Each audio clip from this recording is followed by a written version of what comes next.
রবিবার, আর রবিবার মানেই দুপুরবেলা মনটা চায় একটু কাছে পিঠে কোথাও ঘুরে আসি। তাই যেই বলা সেই কাজ, অমনি বেরিয়ে পড়লাম, চলে গেলাম মেট্রোতে। তারপর মেট্রোয় উঠে বেশ কিছুক্ষণের যাত্রা করেই পৌঁছে গেলাম সিদ্ধিবিনায়ক টেম্পলের উদ্দেশ্যে। কলকাতাতেই সেটা, যদিও বা নর্থ ক্যালকাটাতে। জোড়াসাঁকোর ঠাকুরবাড়ি দেখলাম, তারপর সেখান থেকে আমরা চলে গেলাম সিদ্ধিবিনায়ক মন্দিরে। জায়গাটি বেশ বড়, চারিদিকে সবুজের সমারোহ, আর যেহেতু উত্তর কলকাতা মানেই একটা বনেদিয়ানার ব্যাপার কিন্তু এখানে স্পষ্ট। এবার এখানে আমরা যাচ্ছি।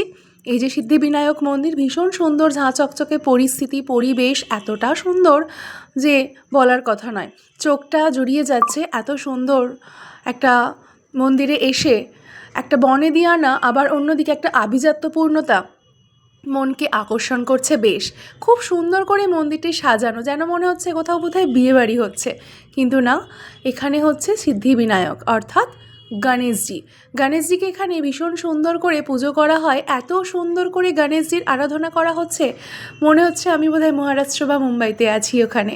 তারপরে চলে এলাম গুপ্তা ব্রাদার্সে একটু আহার করতে। এখানেও বেশ প্রচুর খাবার দাবার, এত কিছু দেখে বেশ চোখ ধাঁধিয়ে যাচ্ছিল। অবশ্যই কী খাবো ভেবে নিয়ে নিলাম ধোকলা, যেটা বেশ ভালো লাগছিল খেতে।